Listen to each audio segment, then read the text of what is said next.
Everyone, welcome. And you're seeing people, not us, huh? Welcome to Artful Prayer at First Congregational United Church of Christ. Let me see if I can highlight the host. Will it automatically do that, Wes? Highlight the host? Yeah, you just need a spotlight. Okay. Let me find a spotlight the host. No, not there. Three dots there. There should be, yep, those 3 dots. Uh-huh. Go ahead, spotlight there. Okay, spotlight. Everyone? Yes. There we go. All right. So this month, we're doing some rhythm and some fun of how we can do that with prayer. Lindsey Huddleston's going to lead us. I have introduced her before, but let me just let you know a little bit about her. Lindsey is a new member of our church, so we're excited she's now joined. But she was doing these before she was a member, so so you don't have to be a member to get involved in these. We are at First Congregational United Church of Christ in Sarasota, in case any of the rest of you want to come join us. Lindsey has a master's degree in dance and religion from Wesleyan University in Connecticut, and also a master's degree in counseling from St. Joseph's College, also in Connecticut. She's been offering dance as prayer, story, and celebration in worship services since 1969. Today, the class we're going to do is called Experiencing Rhythms of Life as Encounters with God, a prayer practice. If you didn't get supplies before you started watching the video, or those of you on Zoom don't have your supplies, any pot, pan, bucket, box, container, or any other household item, including your hands, which you can make noise with and make a rhythm sound maker, would help you as we go through this session. So I'm going to turn it over to Lindsey so we can have some fun today.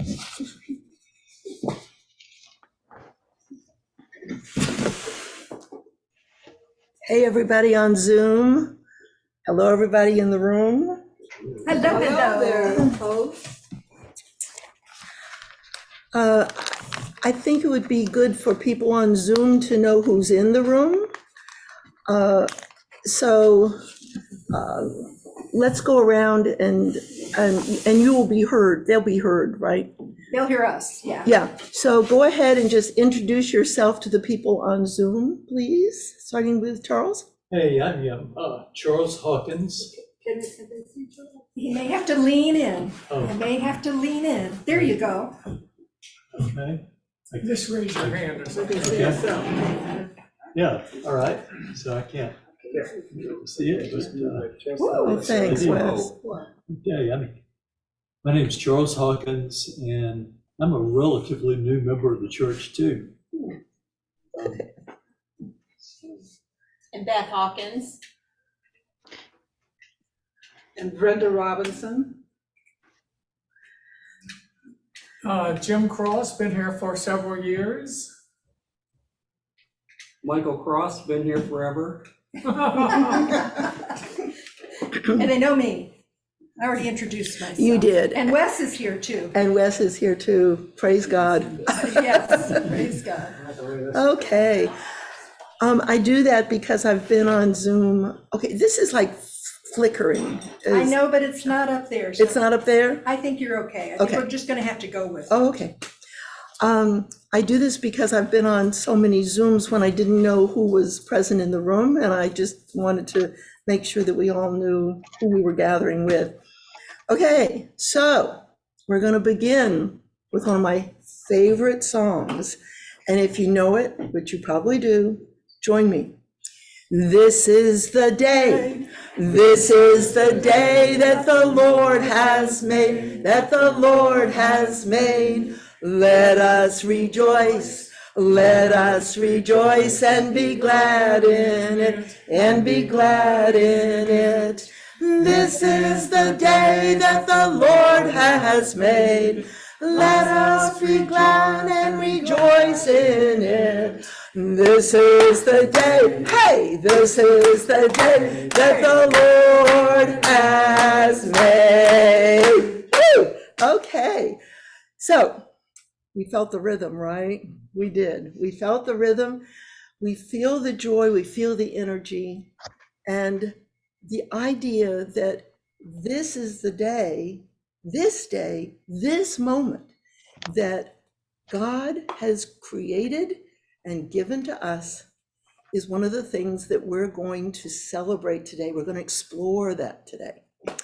I want to begin with a thank you to Wes, because I am going to read from Wes's Grace Traces on January the 9th, where he has a question to ponder. Quote, recently, Richard Rohr, in his morning devotional, asked, quote, the spiritual question is this: does one's life give any evidence of an encounter with God? Unquote. What a powerful question. As Wes shared this past Epiphany Sunday, this is the season, the reminder that God, Emmanuel, is with us, and to be open, aware, and awake to the presence. I offer today's workshop with the hope that we will encounter the holy through the rhythms in our lives. So let's begin with what is closest to us, our bodies. We're going to begin with breathing. So put your feet flat on the floor, get comfortable. You can close your eyes, and I invite you to take several deep and spirit-filled breaths. It's your own rhythm.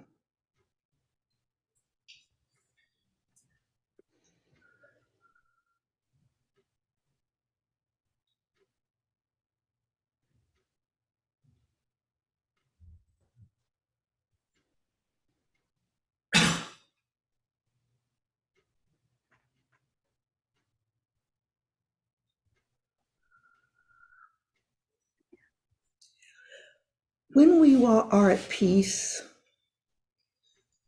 our breathing can be deep and full and sustaining.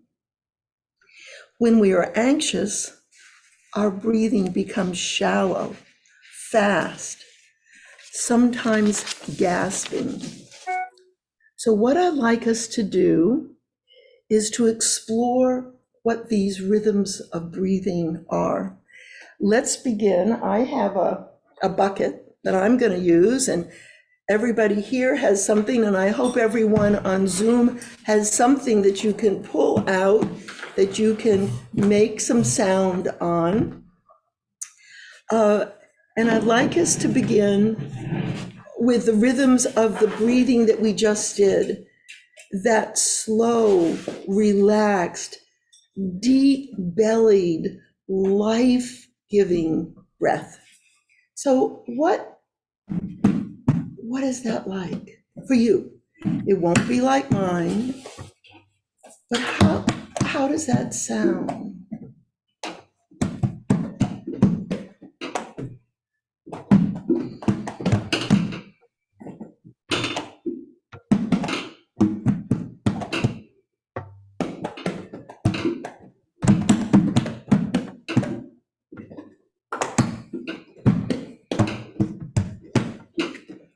Now, when we have anxious breathing, it becomes much more shallow. It's up in our chest. It's shorter. It's not deep, and it's quicker. So think of an anxious feeling that gives you a shorter, quicker breath. And what is that rhythm? And listen to the difference.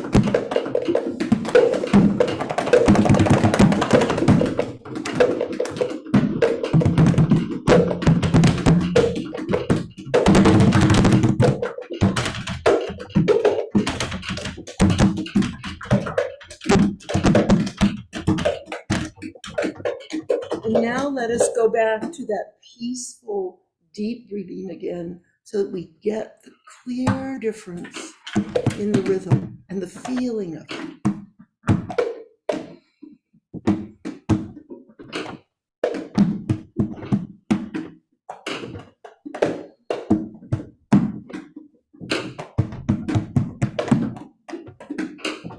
You can even breathe on the rhythm. Inhale, exhale. But it'll be different for you, whatever your rhythm is.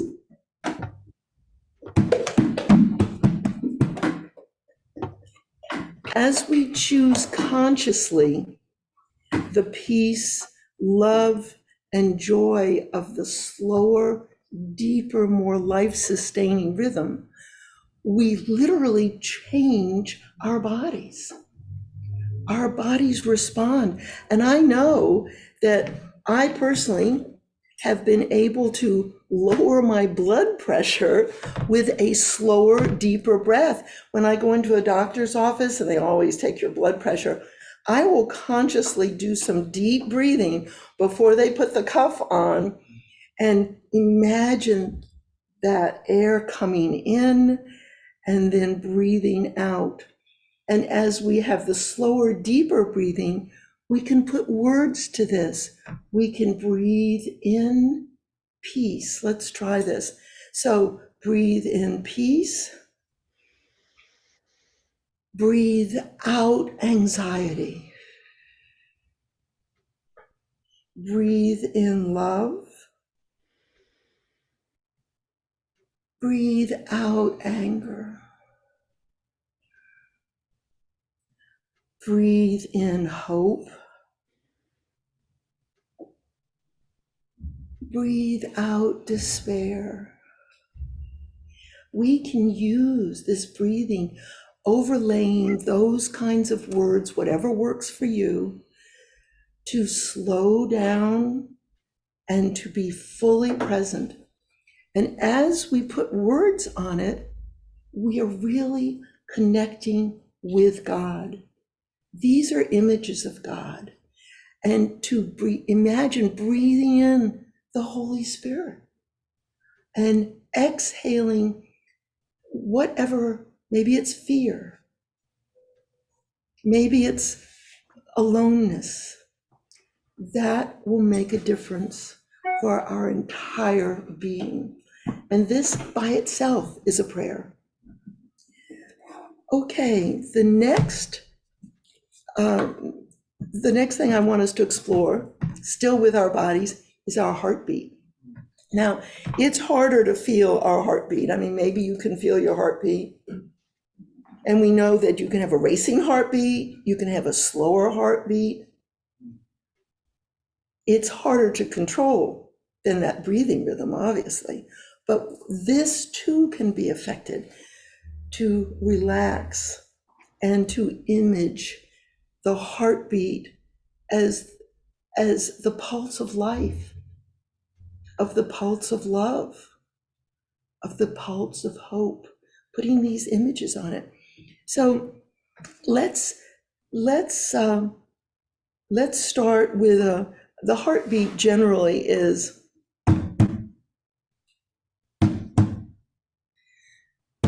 so take up this rhythm.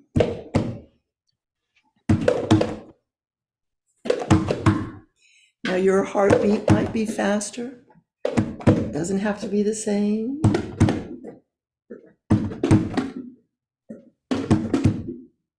What happens when we get anxious?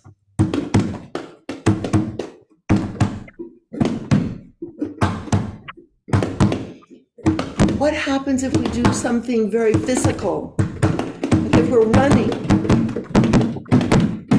Yeah? And let's start to walk. And let's stand still. But the heart doesn't stop. It just becomes quieter, gentler, more restful. Certainly, our heartbeat is another connection with the divine. We were created by God. Life, the life force was given to us by God. The heartbeat is certainly a symbol of our life, our life force. People who are not alive don't have a heartbeat. So if we imagine that this heartbeat is a connection again with God, reminding us from where we came and who is with us at all times, then that beat will sustain us again with these images as a prayer practice. Okay. Another rhythm I want us to explore, several other rhythms, are the rhythms in nature. And I thought we could start with day and night. We know when we wake up in the morning that there will be a day, and when we go to bed at night, we know that there is a night. And there is a definite rhythm to that. Can you give me some words to describe what the nighttime rhythm might be? What comes to mind? Quiet. Quiet, yeah. Crickets. Yeah. Is it stillness, perhaps? So we go from the night with its quiet and its stillness. So just put your hands on your drum or table or whatever you're using, and picture night, a peaceful night. Not all nights are peaceful, but let's just picture the quiet, the stillness, the peace. As the dawn breaks, what do we hear? We hear some birds. And the birds begin to talk.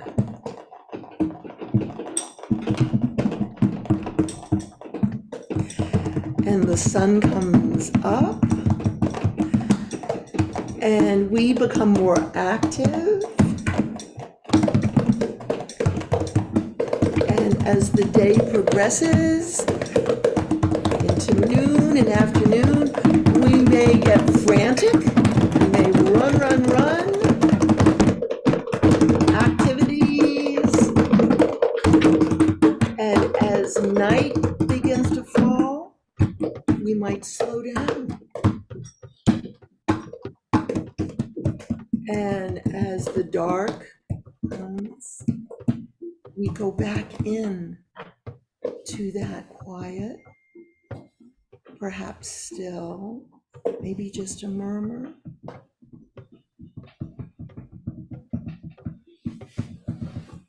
The night, or complete silence. Take a deep breath.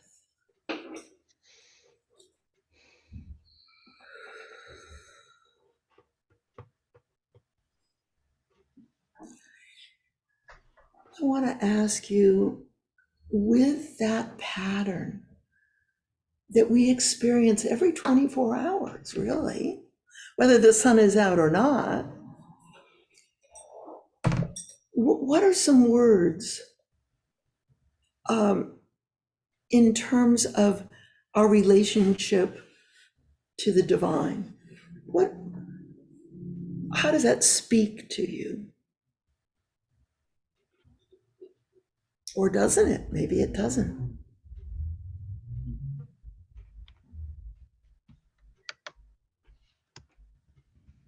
What Kinda about, like the seasons? yes, Kind of like the seasons. Yes. In a day. It's Yes. a rhythm of life that changes always. It's always changing, and there are different times of day for different things. yes, yes.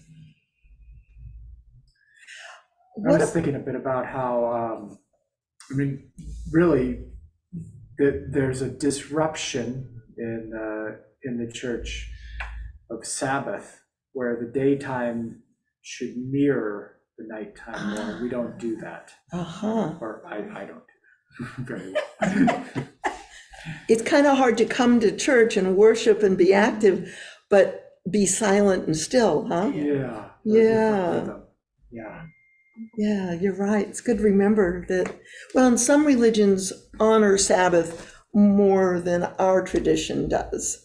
The Orthodox Jewish tradition, for instance, no work, you can't answer the phone, you can't even get in a car, Light switches. you can't turn on the lights. Exactly. It mirrors that stillness, that silence, and that reverence. It is part of their tradition to remind them to be reverent, right? To honor God. Yeah, Brenda. So like Cindy said, was talking about it was seasons, and then what you're saying about what the Orthodox Jewish people do. But in that cycle, that sleep cycle, well, with me, it's in the morning, early morning, you know, when you hear the voice. I hear a voice in the early morning, and like I'll say, no, I don't want to wake up now because I want to remember this. And so you make it so kind of like I can make, you know, myself go back to wherever I was right then, so I can hear it real good. And you want to write it down because you know you're gonna forget it. You want to hold on to it. Hold on to it, right? Yes. But that doesn't happen at 1 o'clock. That's what my point is. It's happening in that real quiet time before the birds start talking, and then they start talking. And all those, it's not a lot of voices. It's just, Yeah. It's a nice voice that's giving you ideas and different ways to go. Yes. Like it's the only clear part of a day for me. And I'm so glad you said for you. How many other people are awake at that hour? I personally am not, but I'm awake late at night. So I have that at night before I go to bed. You have it in the morning. Yes. So it's very individual, isn't it? We all have our own rhythms, but there is this bigger pattern that we are a part of. And it's that vastness, that reliable repeating pattern that is the divine pattern, is that essence of pattern and purpose. Going back to actually having lack of pattern, when we first started doing our instrumental sounds and I had my eyes closed, all I could picture was rain. And Yes. it's rain on different surfaces. Yes. Because that's what I heard in here Yes. was water. Wonderful. Yes, indeed. And they have meditation videos online that just have rain falling, and it's that rhythm. And podcasts like that. Yeah. And it puts you to sleep. What we were doing Right.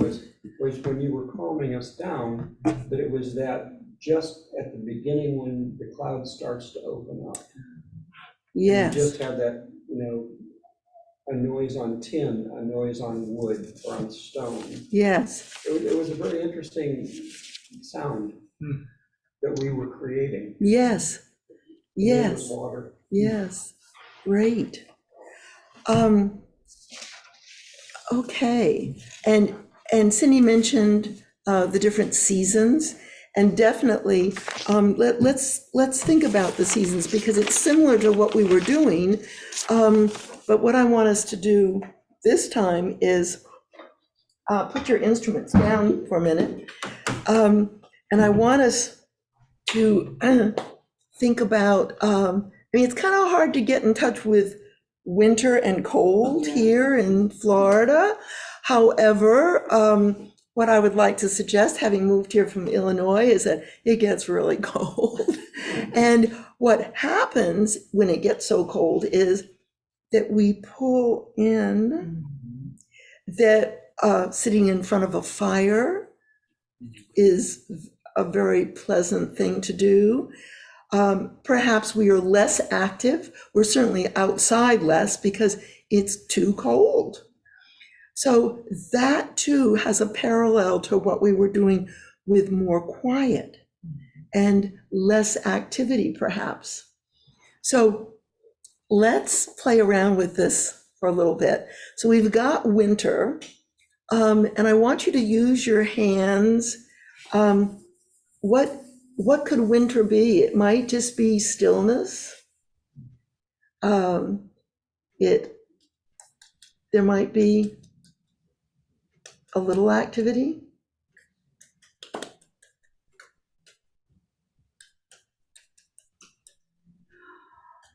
And then what comes after winter? That exciting season, spring. And what happens? The energy picks up, the rhythm picks up. Yeah? Buds form, flowers open. Life is renewed, energy flows. Crops grow, and summer is exploding. Woo, woo, woo, woo. Up and out. Lots of activity, huh? Lots of energy. Yeah. And then what do we get after summer? We get autumn, and it slows down. Yeah. And the leaves fall. Yeah. And the world goes into a kind of hibernation. The trees hibernate, the animals hibernate. People again come back inside and they kind of withdraw or kind of cuddle together, and there is less activity and it's quieter.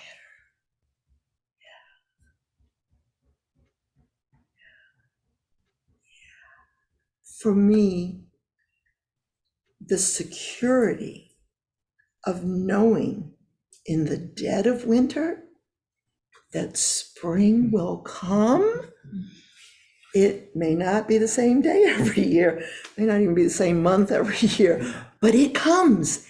And knowing that, being promised that will be our lives, that we will be blessed with that kind of energy and new birth.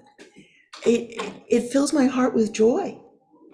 Do you all, what's your favorite season? Cindy, what's your favorite season? I love the colors of fall. Okay. Michael? I love spring. Jim? Spring. Okay. Brenda? Fall. Okay. Val? But I kind of like summer too. There's so much you can do in the summer Oh, yeah. unless you're, in Sarasota and it gets too hot to do it. Yeah. Yeah. Charles? I tend to like spring. I like the flowers coming up, the daffodils first, and then it Yes. seems, and then all the others blooming and trees getting their leaves back. Does Georgia ever get snow? A little Yes. bit. So Some. So, Donna's nodding, yes. oh yes, Donna. I wish you all could be heard on this end, because I really want so much for you all to participate, but we can't hear when you speak. But share with each other, Donna, Dawn, and Greg, what are your favorite season? What is your favorite season? Spring. In Florida, it's fall. Okay. Like that. Greg, Yeah. did you give one? Yes. I said Okay. in Dawn? Florida, I like fall. Fall. Fall? This is like reading lips and sign language, huh? Charade. Well, thank you all for participating, even though we can't hear you. Okay, so this sense of promise. Now, I have to admit, as an environmental person, that this stable pattern that we've all lived for our entire lives is changing. And it is less predictable. We have hotter hots. We have colder colds. We might have speaking of rain, deluge, floods, or drought, the opposite. So I think that's one of the most alarming pieces of the environmental change challenge, that we individually and as a culture are losing that predictability, that sense of God is in charge and all is well and we know what's going to happen. I think that feeds our anxiety. I know it feeds my anxiety. So that's, that's something to be aware of. Again, we can't control it, but we can appreciate it. That's really what we're doing. We have to be aware to appreciate. If we're not aware, then we can't appreciate it. Okay. So one last one that I want to do, because after all, we are in Florida, is the ocean, the Gulf. I love the beach, the water, and the rhythms. What are some of the rhythms that come to mind for you all when we think about the Gulf, the beach? Seagulls. Seagulls? Yeah. Yeah. They're Oh, beautiful, beautiful rhythms. The wishing of the water coming in and then. Yes, exactly. waves The going in and out. waves coming in and out. Yes, yes. Anything else? How about the tides? Greg says gentle ebb and flow. Yes, thank you, Greg. Oh, good. How did she get that? Okay, so Cindy, you read I'm going to lips. read the comments. Oh, Dawn good. said before Oh, good. that rather than winter being the time where we're really quiet, it get cabin fever in the summer because you have to stay in where the AC is. Oh, for here. So it sort of reverses it. Interesting. Yeah. Oh, thank you for communicating. So Cindy, I'm going to watch it. will you translate I for will us, try to please? do that. Okay, and the tides, we have the high tide and the low tide, right? So, and it's even on a clock. I mean, they'll tell us when high tide is going to be and then when low tide is going to be. Talk about predictable, and it changes each day and each season. But you have the tide coming in and going out. Okay, let's play with the waves that Cindy mentioned, and she said the wishing of the waves. Let's put a vocal sound on this. It can be any sound, but let's do gentle waves first, and then we can go to fierce waves. But let's do gentle waves. So you have the wave come in, and then out. Do your own sounds.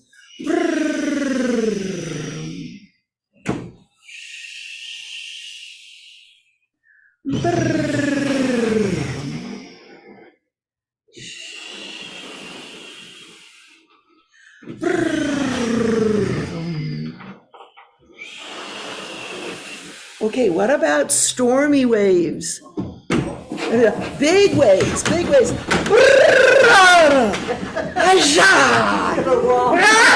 Roaring waves.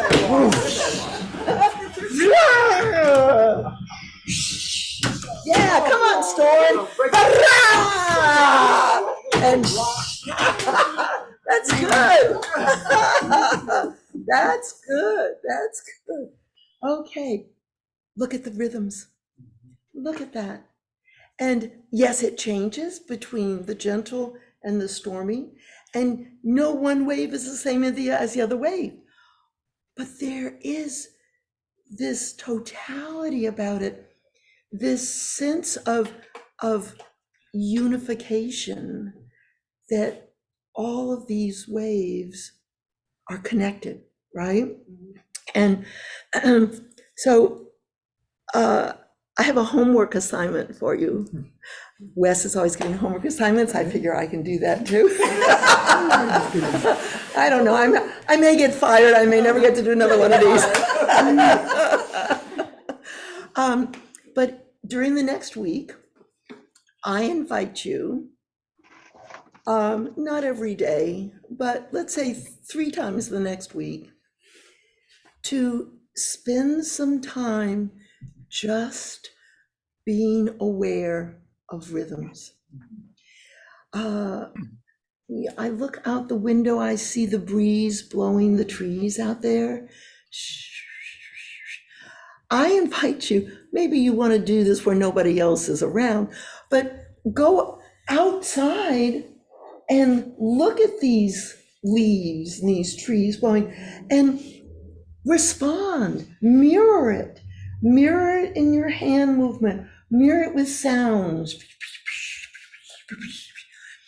mirror it in a way with the intention of connecting to God, of really consciously seeing God in the moving trees and in the breeze, seeing God in the seagulls at the beach, seeing God in the waves, seeing God in the sunset, which is the one I love because I don't see sunrises, but those of you who do get up early see God in the sunrise as an invitation to a new day, new opportunities, new possibilities. So Dawn says she loves seeing the sparkling sun on the pond in her backyard. Ah, It looks like diamonds. Yeah. yes. The rhythm is dapple, dapple, dapple. Oh, I love it. Thank you. Thank you, thank you, thank you. I love it.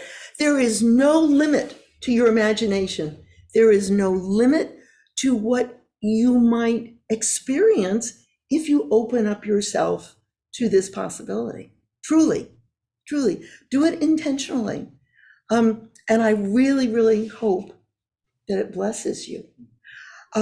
As a closing prayer, I want to come back to our heartbeat. And we're going to do it with our hands like this. So get comfortable. Put your feet on the floor, close your eyes. And I invite you to find a common heartbeat this time. Can we all get on the same rhythm?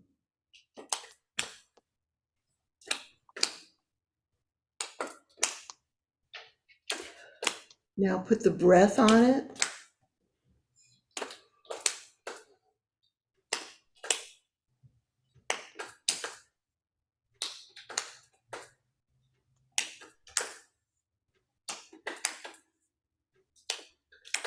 Holy One, we thank you for this opportunity to share this heartbeat. We thank you for the blessings of life, of love, of hope, of health, of promise.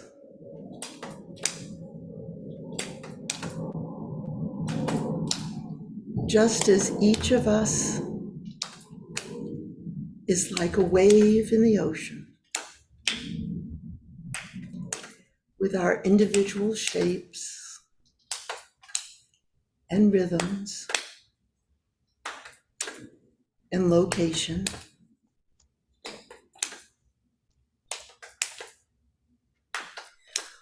we are all united. We are all the ocean. We are all part of you.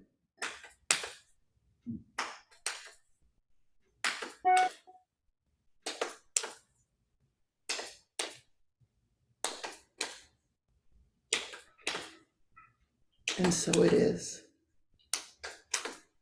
Amen.